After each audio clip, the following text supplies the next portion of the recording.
Hello दोस्तों, कैसे आप सब लोग। उम्मीद करते हैं आप सब लोग अच्छे होंगे। दोस्तों यहाँ पर हम अपने डिप्लोमा और बीटेक सिविल इंजीनियर्स का रेगुलर जो सब्जेक्ट होता है हमारा कंक्रीट टेक्नोलॉजी, उसका सब्जेक्ट कंप्लीट करवा रहे हैं। और दोस्तों काफ़ी जो है क्लासेस हम लोग इसकी कंप्लीट कर चुके हैं। ये सब्जेक्ट जो है नियर टू कंप्लीट है। अब कंक्रीटिंग ऑपरेशन हमारा चैप्टर चल रहा है। अगर आप और भी सब्जेक्ट को रिवाइज करना चाहते हैं perfect institute for civil engineers के साथ में, तो दोस्तों कमेंट बॉक्स में जरूर लिखिएगा। डेफिनेटली हम उस सब्जेक्ट को भी आपको प्रिपेयर कराने में पूरी हेल्प करेंगे। तो दोस्तों बिना किसी देर के चलते हैं अपने टॉपिक के ऊपर। Precaution in weight batching. Batching क्या होता है दोस्तों? बैचिंग क्या होता है? सेग्रीगेट करना होता है। जो हमारे एग्रीगेट्स होते हैं या फिर मटेरियल जो होता है, कंक्रीट मटेरियल जो होता है, उसको अलग अलग रखने को हम लोग बैचिंग कहते हैं। और प्रिकॉशन इन वेग बैचिंग क्या होता है दोस्तों? Machine should be kept on a level on ground, firm ground.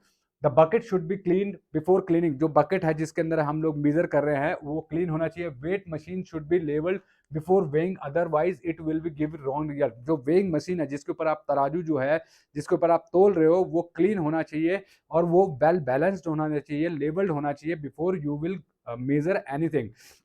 Mixing of concrete क्या होता है दोस्तों? मिक्सिंग ऑफ कंक्रीट क्या होता है? The process of mixing various ingredient of concrete in specified proportion is termed as mixing of concrete. मतलब कि जो हमारे जो मिक्सिंग ऑफ वेरियस इंग्रेडिएंट, जो हमारे कंक्रीट के इंग्रेडिएंट होते हैं, जैसे सीमेंट है, सैंड है, फाइन सैंड है, कोर्स सैंड है, तो कोर्स फाइन एग्रीगेट और कोर्स एग्रीगेट है, इनको हम लोग मिक्स करते हैं।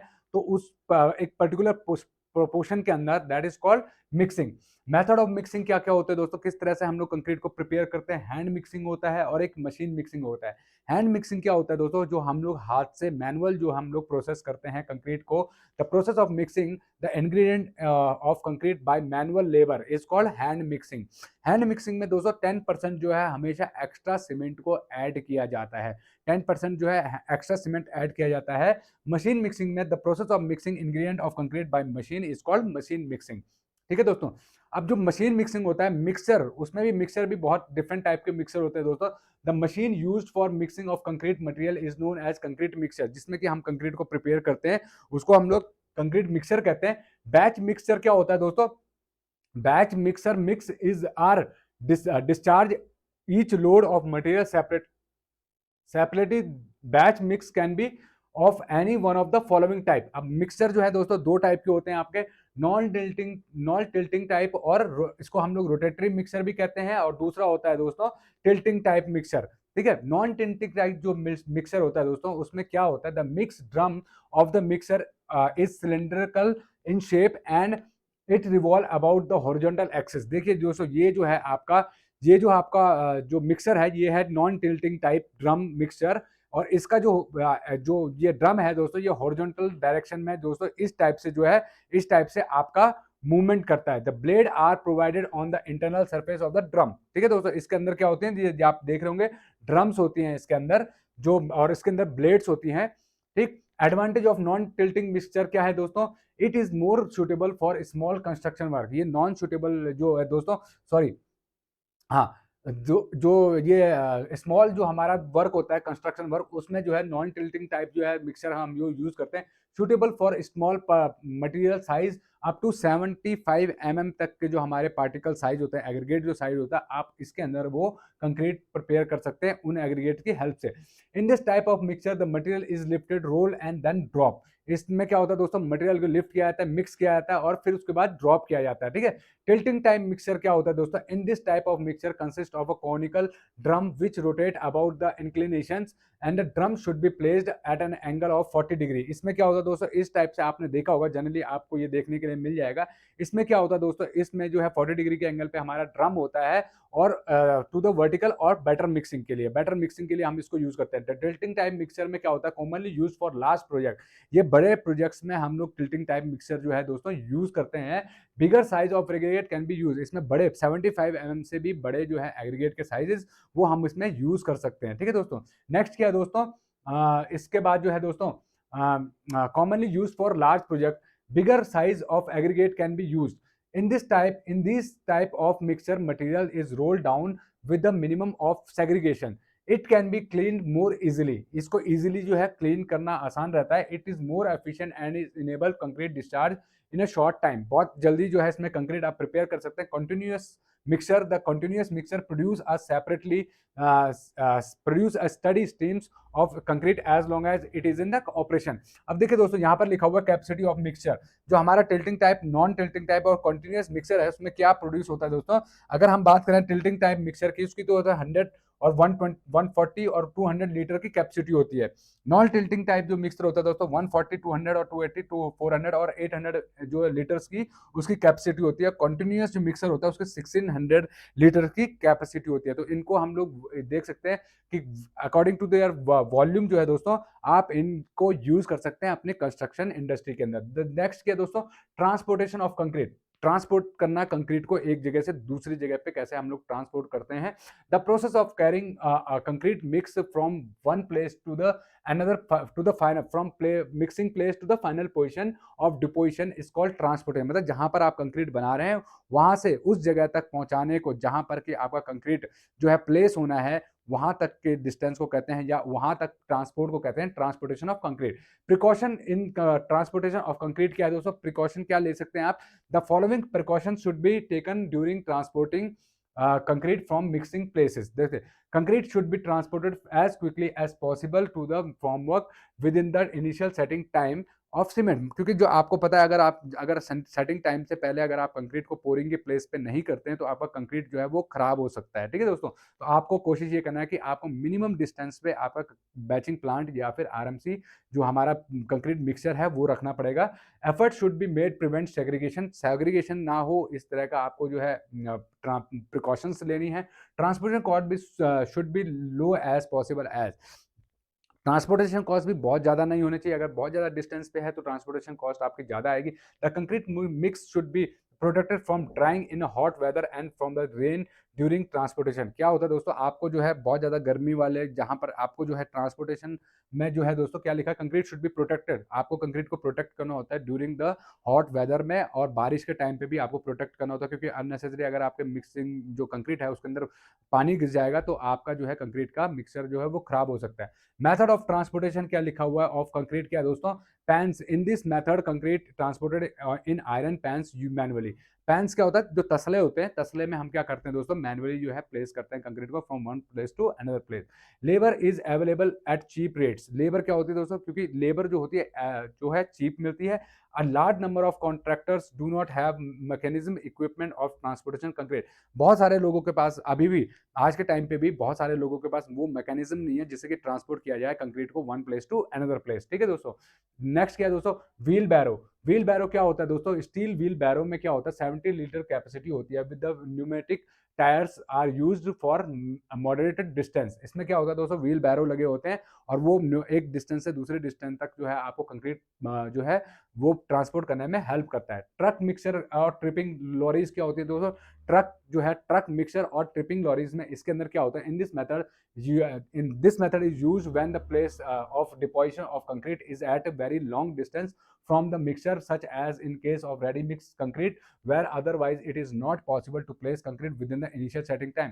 या आप बहुत दूर पे जा रहे हैं जहां पर कि इतना आसान नहीं है कंक्रीट को with in the initial setting time पे पहुंचाना, तो वहां पर हम लोग क्या करते हैं दोस्तों, ट्रक मिक्सर या ट्रिपिंग लॉरीज का यूज करते हैं। ठीक है दोस्तों, टूट्स क्या होते हैं, this method is use when concrete is in place below lower level. जब आप क्या होता है दोस्तों, ये आपको देख रहे हैं, ये आप जो है आपका कंक्रीट यहाँ पर मिक्सर लगा हुआ है और आपके चूट के थ्रू जो है दोस्तों आप क्या कर रहे हैं, जहां पर कि नीचे लेवल पे आपका जो है कंक्रीट कास्टिंग होना है, वहां पर आप इसकी हेल्प से जो है क्या कर सकते हैं दोस्तों, अपनी कास्टिंग कर सकते हैं। ठीक है, मतलब एक स्लैंट जो है सरफेस आप प्रोवाइड कर रहे हैं टू ट्रांसपोर्ट द कंक्रीट। ठीक, तो ये भी एक होता है बेल्ट। कन्वेयर बेल्ट में क्या होता है दोस्तों, conveyor belt are used when concrete is in the transport continuously horizontally और up to slope less than 30 degree के एंगल से। मतलब मान लीजिए आप इस हाइट पे जो है दोस्तों कंक्रीट कर रहे हैं, यहाँ पर आपका मिक्सर रखा हुआ है और यहाँ पर आपको कंक्रीटिंग करना है, तो आप यहाँ से क्या कर सकते हैं दोस्तों, कन्वेयर बेल्ट लगा के जो है अपने कंक्रीट को जो है ट्रांसपोर्ट कर सकते हैं, और ये एंगल जो है 30 डिग्री से ज्यादा नहीं होना चाहिए। This method is suitable when concreting structure at a distance of 250 metre to 500 metre from the place of mixing. मतलब जहाँ आप मिक्स कर रहे हैं, वहाँ से अगर 250 से 300 मीटर 500 मीटर के डिस्टेंस पे अगर आपका जो प्लेस है, जहाँ पर आपको कास्टिंग करनी है, तो वहाँ पर आप कन्वेयर बेल्ट का जो है दोस्तों इस्तेमाल करके अपना कंक्रीट जो है ट्रांसपोर्ट कर सकते हैं एक जगह से दूसरी जगह तक। ठीक है दोस्तों? नेक्स्ट क्या है दोस्तों, टावर क्रेन्स। टावर क्रेन्स में क्या होता है दोस्तों, टावर क्रेन आपने देखी होंगी, जो बड़े-बड़े हाई राइज़ बिल्डिंग्स पे हम लोग लगाते हैं टावर क्रेन्स, उसकी हेल्प से भी हम लोग कंक्रीट को ट्रांसपोर्ट करते हैं from one place to another place. Cranes may be used with hoist to lift concrete from the site of a mix to tall structure where the concrete is to be placed। मतलब जैसा अभी हमने बताया कि ये high rise building पे जो है दोस्तों यूज होती है टावर क्रेन, तो उसके हेल्प से भी आप कंक्रीट को एक प्लेस से दूसरे प्लेस पे ले जा सकते हो, जहाँ पर आपको जो है मिक्सिंग प्लेस से और आपको जहाँ कास्टिंग करनी है वहां तक। पंप्स क्या होते हैं दोस्तों, pumps are use when large quantity of concrete is to be transported continuously to congested site. मतलब बहुत ऐसी जगह पे है जहाँ पे कि आपको ट्रांसपोर्ट करने में बहुत दिक्कत हो रही है, वहाँ पर आप जो है मतलब मान लीजिए आपका ट्रांसपोर्ट मिक्सर जो है दोस्तों, सपोज कीजिए आपने जो है दोस्तों ये आपका मिक्सर है दोस्तों यहाँ पर, और यहाँ पर जो है दोस्तों क्या है आपका कंक्रीटिंग होना है, और ये डिस्टेंस जो है दोस्तों है बेसिक से 300 मीटर 200 मीटर का ही डिस्टेंस है, लेकिन क्या है दोस्तों ये जो है यहाँ तक आने में टाइम लगेगा। तो इसके लिए हम लोग क्या कर सकते हैं दोस्तों, हमारे पंप्स की हेल्प से जो है दोस्तों यहाँ पर हम अपना पंप लगा देंगे और उसकी हेल्प से दोस्तों कंक्रीट को यहाँ तक पहुँचा देंगे। और जब आरएमसी यहाँ पर खड़ी है, पंप लगा हुआ है, मशीन के थ्रू जो है हम पंप के थ्रू यहाँ तक कंक्रीट पहुँचा सकते हैं। तो इस टाइप का जो है दोस्तों हम लोग यूज कर सकते हैं। इसमें लिखा हुआ वर्टिकल डिस्टेंस 40 टू 50 मीटर के वर्टिकल डिस्टेंस तक भी आप इसको यूज कर सकते हो। The slump should not be less than 50 mm and more than 80 mm। जो कंक्रीट आप यूज करोगे फॉर पंपिंग के टाइम पे, उसका स्लम्प कितना होना चाहिए दोस्तों, 50 टू 80 mm के अंदर होना चाहिए। ठीक है दोस्तों, should not be less than 50 mm and more than 80 mm। ये ध्यान रखना, आपको स्लम्प जो वैल्यू का ध्यान रखना जब आप पंपिंग से जो है ट्रांसपोर्ट कर रहे हो कंक्रीट को from one place to another place. ठीक, तो नेक्स्ट दोस्तों फॉर्म वर्क। अब दोस्तों यहाँ तक तो अभी जो है नेक्स्ट हमारा क्या आता है दोस्तों, form work. The temporary includes used moulds the structure. देखिए क्या होता है फॉर्म वर्क, क्या होता है, तो शटरिंग को हम लोग फॉर्म वर्क करते हैं। फॉर्म वर्क क्यों हम लोग प्रोवाइड करते हैं, to provide a regular shape, that's why we use shuttering. क्योंकि अदरवाइज जो है कंक्रीटिंग, अगर आप शटरिंग प्रोवाइड नहीं करेंगे कंक्रीट को कास्टिंग के टाइम पे, तो वो बिखर जाएगा। इसलिए हम लोग एक प्रॉपर शेप में उसको रखने के लिए कंक्रीटिंग को हम लोग शटरिंग का इस्तेमाल करते हैं। Shuttering member is called form.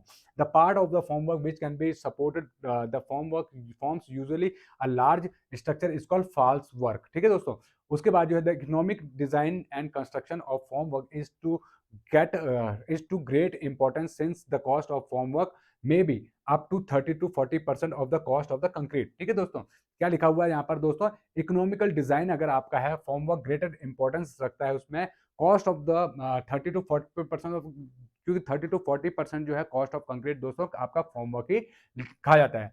ठीक, रिक्वायरमेंट्स ऑफ फॉर्मवर्क क्या है दोस्तों, क्यों हम फॉर्मवर्क को यूज करते हैं। A good formwork should satisfy the following requirements. क्या है दोस्तों, it should be strong enough to take the load and drive load during the construction. क्या होता है दोस्तों, जब हम कंक्रीटिंग करते हैं तो उस टाइम पे जब हम लोग वाइब्रेटर मारते हैं, तो अगर आपका फॉर्मवर्क जो है हल्का फुल्का रहेगा तो वो जो है वो खुल भी सकता है। ठीक है, तो इसलिए हमें जो है इसको स्ट्रॉन्ग बनाना चाहिए, और इतना इतना स्ट्रॉन्ग हो कि वो डेड लोड ले सके, आपका डेड लोड और लाइव लोड ले सके during the concreting portion construction. ठीक है दोस्तों, it should be rigid enough so that retain the shape without any applicable deformation. मैंने जैसे अभी बताया कि जब हम जो है उसको इतना स्ट्रॉन्ग होना चाहिए कि वो आपका जो है दोस्तों बिना किसी जो है नुकसान के आपके कंक्रीट को बिना जो है खराब किए और रिटेन और उसकी शेप जो है वो चेंज ना हो, इस ढंग का आपको होना चाहिए। It should be rigid enough to as to red the shape of any applicable deformation. मतलब उसमें कोई भी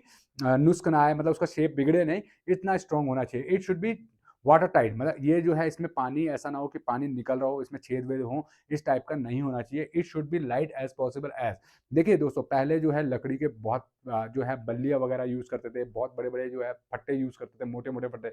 अब जो है धीरे धीरे करके ट्रेडिशन चेंज हो रहा है, प्लाई पे आ गए हैं, प्लाई के बाद भी दोस्तों हम लोग आ गए हैं स्टील शटरिंग पे आ गए हैं, एमएस की शटरिंग पे। ठीक है दोस्तों, तो ये क्यों होता है, क्योंकि ये लाइट होती हैं और ये ट्रांसपोर्ट करने में ईजी है, और ये डिफॉर्मेशन से बचाती है, मतलब इनका शेप नहीं बिगड़ता है। पानी लग जाए लोहे पे तो कोई दिक्कत नहीं, उसकी शेप चेंज नहीं होती, रदर कि आप उसको ठोके पीटे नहीं, ऊपर से ज़्यादा हाइट से गिरे नहीं, उसका शेप नहीं डिफॉर्म होता है। तो इस टाइप का मटेरियल हमें यूज़ करना चाहिए for a shuttering purpose. Next क्या है दोस्तों, factor affecting the design of formwork. क्या फैक्टर है जो कि आपके फॉर्मवर्क को जो है अफेक्ट करता है। वेरियस फैक्टर जो है दोस्तों, पहला है weight of concrete. Ordinary concrete two 23 newton per cubic metre and reinforcement concrete 2400 newton per cubic metre. जो जैसे वेट ऑफ कंक्रीट जो है दोस्तों वो उसका इफेक्ट कर सकता है। Downward and side pressure of concrete क्या होता है दोस्तों, जब कंक्रीट का जो खुद का सेल्फ वेट होता है उसकी वजह से भी आपका जो है शटरिंग बैठ सकता है। अगर आपने प्रॉपर ढंग से स्टैकिंग नहीं किया है, उसको जो है दोस्तों नीचे से सपोर्ट प्रोवाइड नहीं किए हैं, या साइड पे जो है नेल्स वगैरह सही नहीं लगाई हैं, तो आपका कंक्रीट जो है वो दोस्तों उसके लोड से ही आपकी शटरिंग जो है दोस्तों डिफॉर्म हो सकती है और वो जो है खुल सकती है। एक्शन ऑफ विंड, हवा की वजह से अगर बहुत हल्की रहेगी या बहुत ज़्यादा भारी है और नीचे से हवा चल रही है और उसको जो है आपके सपोर्ट प्रॉपर नहीं लगे है, तो वो भी उसको गिरा सकती है। Impact due to the pouring of concrete, आप ऐसा होता है दोस्तों, अगर आप बहुत ज़्यादा हाइट से भी गिर रहे हो कंक्रीटिंग को, तो क्या हो सकता है कि आपकी शटरिंग बैठ सकती है ड्यू टू कंक्रीट लोड की वजह से। ठीक है दोस्तों, तो जो पोरिंग कर रहे हो वो एक प्रॉपर हाइट से और प्रॉपर तरीके से आपको पोरिंग करनी है। टाइप ऑफ कॉम्पैक्शन, जो आप जो वाइब्रेटर यूज कर रहे हो उसको भी आपको देखना है कि बहुत ज़्यादा वाइब्रेटर आपको नहीं लगाने हैं। कॉम्पैक्ट जो है प्रॉपर ढंग से होना चाहिए। ठीक है, अदरवाइज क्या हो सकता है आपकी शटरिंग खुल सकती है। मूवमेंट ऑफ कंस्ट्रक्शन इक्विपमेंट, अब एक जगह से दूसरे जो कंस्ट्रक्शन इक्विपमेंट होता है, अगर आप बहुत हैवी जो है कंस्ट्रक्शन इक्विपमेंट यूज कर रहे हो और वो ट्रांसपोर्ट कर रहे हो शटरिंग के ऊपर एक जगह से दूसरी, उसकी मूवमेंट चल रही है, तो वो भी आपकी शटरिंग को जो है अफेक्ट कर सकती है। देखिए, economy is cost of form work, जो इकोनॉमी होता है, जो मतलब सस्ता पड़ता है हमारे को, the following factor will be reduce the cost of form work. इन जो है आप किस तरह से जो है इकोनॉमी बना सकते हो अपनी शटरिंग को, यहाँ पे लिखा हुआ है number of irregular shapes should be minimize, मतलब जो आपके स्ट्रक्चर में है आड़े तिरछे शेप जो है दोस्तों वो हटा दीजिए। मतलब जो है जितना आप इस प्लेन रखेंगे, जितना आपकी शटरिंग में कटिंग फटिंग कम होगी, मतलब इस टाइप का शेप ना हो बिल्डिंग का, क्योंकि उसमें क्या होगा दोस्तों शटरिंग ज़्यादा यूज होगी। अगर आपका बिल्कुल इस टाइप से रेक्टेंगल है, स्क्वायर है, तो आपकी शटरिंग क्या होगी दोस्तों, कम से कम जो है वो जो है उसमें टाइम लगेगा शटरिंग करते हुए और उतना ही आपको इकोनॉमिक पड़ेगा वो। ठीक है दोस्तों, the structure member should be designed in the same shape and size so that the form work can be used again and again. अब क्या होता है दोस्तों, अब अगर आपकी सपोज कीजिए आपकी 10 स्लैब गिरनी है, आपकी 10 स्लैब गिरनी है और हर स्लैब जो है दोस्तों अलग साइज की है। ठीक है दोस्तों, ये साइज अलग, ये शेप अलग है, दूसरी शेप आपकी इस टाइप की है, तीसरी शेप आपकी इस टाइप की है, तो मतलब इसमें क्या होगा दोस्तों, आपकी शटरिंग बहुत ज़्यादा जो है वेस्ट होगी, मटेरियल शटरिंग मटेरियल बहुत ज़्यादा वेस्ट होगा, साथ में आपका टाइम बहुत ज़्यादा जो है शटरिंग में लग जाएगा। लेकिन अगर आपकी 10 से 10 छतें इस शेप की हों या इस शेप की हों, तो उसमें क्या होगा दोस्तों, आपका जो है मटेरियल यूज हो सकता है। आपने जो एक बारी फर्मा बना दिया, वो आप फर्मा जो है बार बार यूज कर सकते हो। देखा होगा कई बारी आपने, कॉन्ट्रैक्टर क्या करते हैं, एक जो जैसे आपका शटरिंग का जो फॉर्मवर्क है वो एक शेप का बना देते हैं और जनरली जो है 9 इंची आपको कॉलम्स होते हैं, तो 9 इंची के हिसाब से वो जनरली यूज करते हैं कॉलम्स के लिए। एक रेजिडेंशियल की बात कर रहा हूँ, तो वहां पर क्योंकि उनको पता है कि 9 इंची से बड़े कॉलम बनते नहीं है, तो इसलिए वो 9 इंची जो है आपका फॉर्म जो है फॉर्मवर्क का साइज बना के रखते हैं। तो उसी टाइप का आप यूज कर सकते हैं ताकि आप बार बार उसको यूज कर सकें और वो सस्ता भी पड़ेगा आपको। Design of the structure should be according to the availability of standard of readymade commercial form. कोशिश करिए कि जितना जो है रेडीमेड, जैसे अभी हमने बताया ना कि अगर एक जो सप्लायर है, सेटरिंग सप्लायर जो आपका है, अगर उसके पास कोई साइज अवेलेबल है जो कि स्टैंडर्ड आज के डेट में मार्केट में चला है, अगर आप उसी साइज़ को यूज़ करते हैं वो सस्ता पड़ता है। लेकिन अगर आपका साइज़ ऑड होगा, मतलब हट के होगा कुछ, तो उसमें क्या होगा कि आपको कॉस्ट ज़्यादा पड़ सकती है। आपको जो है पूरा का पूरा शटरिंग अपने बिल्डिंग के हिसाब से जो है वो डिज़ाइन करवाना पड़ सकता है और वो कंस्ट्रक्ट करवाना पड़ सकता है और उसमें बहुत ज़्यादा जो है दोस्तों आपका टाइम और पैसा दोनों चीज़ें वेस्ट होती हैं। मटेरियल और फॉर्म वर्क, जो मटेरियल फॉर फॉर्म वर्क के लिए हम कौन-कौन से मटेरियल यूज़ करते हैं दोस्तों? The type of material used for form work depends upon the nature of the construction. अब नेचर के ऊपर डिपेंड करता है कि किस टाइप का आपका कंस्ट्रक्शन वर्क है, availability and cost of material इसके ऊपर भी डिपेंड करता है। किसके ऊपर? Nature of the construction as well as availability and cost of the material के ऊपर, जो आप लोग यूज करने वाले हो शटरिंग में मटेरियल, उसके ऊपर। Various material are use for form work, timber use होता है, प्लाईवुड यूज होता है, हार्डवुड यूज होता है, स्टील यूज होता है, फॉर्म वर्क लाइनिंग यूज होता है। ये हमारे डिफरेंट डिफरेंट जो है काइंड्स के जो मटेरियल हैं which we use for the shuttering work. तो दोस्तों आज के लिए इतना ही करते हैं, बिकॉज बहुत ज़्यादा हो जाएगा, अदरवाइज जो है समझने में भी दिक्कत आएगी। तो ये अच्छा जो है टॉपिक है, अच्छा ये आने व काम आने वाली चीज़ें हैं जिसको कि हम नेक्स्ट क्लास में भी कंटिन्यू रखेंगे। उम्मीद करते हैं आज आपको ये वीडियो पसंद आया होगा। वीडियो पसंद है लाइक जरूर कीजिएगा, चैनल को सब्सक्राइब करना बिल्कुल भी मत भूलिएगा और मिलते हैं नेक्स्ट क्लास में। तब तक के लिए जय हिंद, जय भारत।